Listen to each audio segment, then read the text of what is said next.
Hello students, आज हम एक नया चैप्टर शुरू करने जा रहे हैं। ठीक है, कैश बुक। ठीक है, कैश बुक आपका आज शुरू होगा। उसमें पहला क्वेश्चन है, what is cash book. Okay, what is cash book.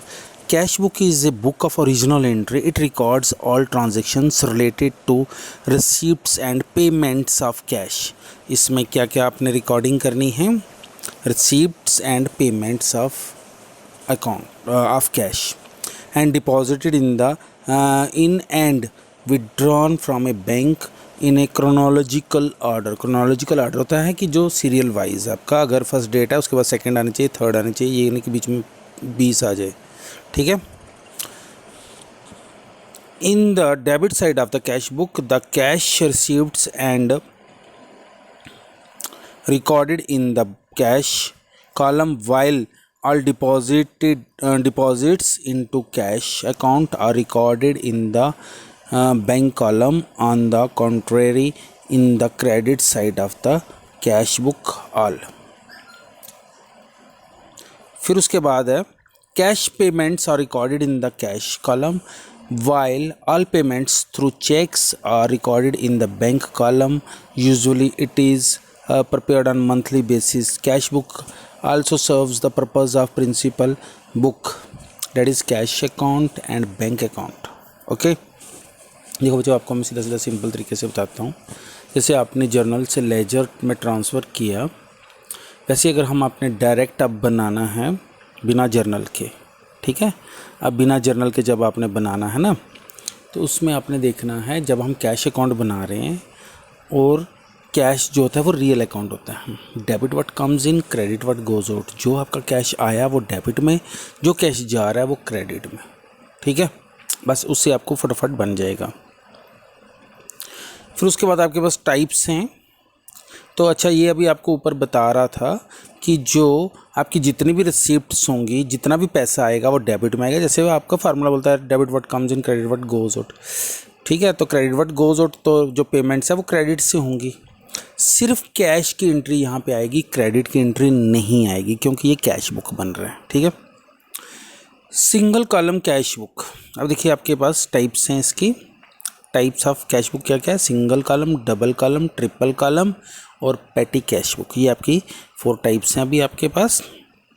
तो सिंगल कॉलम क्या बोलता है, single column cash book. A single column cash book contains one column of amount on both sides, that is one in the debit side and other in the credit side। कि आपके पास एक cash का column होगा, एक debit side में, एक credit side में, जैसे अब तुम लेजर में बनाते थे। In the single column cash book, only cash transactions are recorded in the debit side of the cash book. All cash receipts are recorded, while in the credit sides all cash payments are recorded. जितने भी आपके cash payments हैं और जितने भी आपके receipts हैं वो आपके डेबिट में आएंगे, जितने भी आपके पेमेंट्स हैं वो क्रेडिट में आएंगे। फिर आपके पास double column cash book. Double column cash book, a double column cash book contains 2 columns of amount, namely cash column and bank column. ठीक है, उसमें आपके 2 किस्म के रहेंगे, कैश वाला भी कॉलम बनेगा और जैसे आप एक अमाउंट का कॉलम बनाते हो ना, उसके साथ एक और बैंक का भी बनेगा। ठीक है, अमाउंट का नाम दे देंगे कैश और दूसरे के साथ बैंक। ठीक है, in cash column of cash book, all the receipts, all the payments are recorded according to the rules of real account.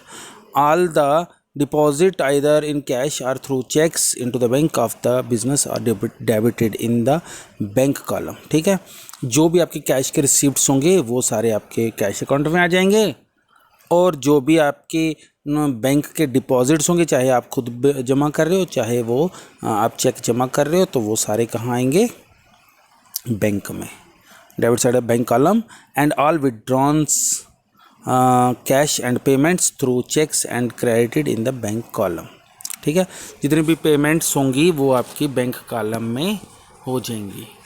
ठीक, लेकिन बैंक से थ्रू जो आप पेमेंट करोगे जैसे कि आप किसी को चेक इशू कर रहे हो तो वो क्रेडिट में आएगा, और जो भी पैसे आएंगे, कोई चेक आप डिपॉजिट करवाओगे तो वो डेबिट में आ जाएगा, क्योंकि पैसे जमा हो जाएंगे। ठीक है, ये इसका कॉलम है कैश बुक वाले का, डबल कॉलम वाले का। ठीक है, जिसमें debit date particular LF cash bank. ठीक है, और दूसरी साइड से भी सेम कॉलम आ जाएगा, क्रेडिट साइड से भी। ठीक है, LF भी आएगा इसमें।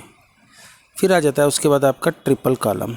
इन triple column cash book there are 3 columns of the account namely cash bank and discount. लेकिन अब आपके पास एक और आ रहा है जिसका नाम है डिस्काउंट। अगर डिस्काउंट का भी बनाना है आपको तो उसको आप ट्रिपल कॉलम बोलते हो।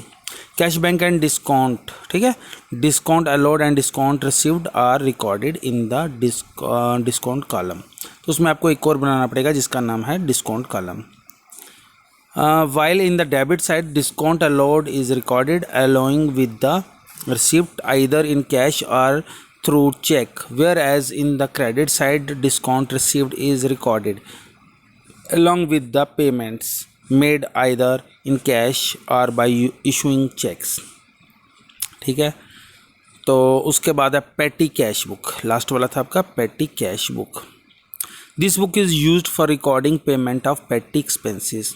पेटी एक्सपेंसेस होते हैं जो आप ऑफिस में छोटे मोटे एक्सपेंसेस करते हो, जैसे कस्टमर आ गया, उसको आपने चाय पिला ली, कोल्ड ड्रिंक पिला लिया। ठीक है, तो उसको आप पेटी कैश बोलते हैं। जैसे आपने किसी को रेंट दे दिया, मतलब फेयर, जब उसको बोलते हैं हम फ्राइट बोलते हैं। ठीक है, या आपने कोई नोटबुक खरीदी है, वो ये वाला जो पेटी कैश होता है वो हम अपने कैशियर को, जो अपने अकाउंटेंट को दे देते हैं कि आप भैया ये लो 1000 रुपया, ये लो 2000 रुपया, आप खर्च करते रहो। तो उसको आप बोलते हैं पेटी कैश। ठीक है, तो वो जब खर्च करता रहेगा तो हमारा हिसाब दब रखेगा, उसको आप पेटी कैश बोलते हैं। तो दोबारा से सुनिए, the book is used for recording payments of petty expenses, बोलते हैं पेटी एक्सपेंसेस, छोटे expenses, which are similar denominations like postage, stationery, conveyance, refreshments etc. is known as petty cash book। ठीक है, इस सबको petty cash book बोलते हैं।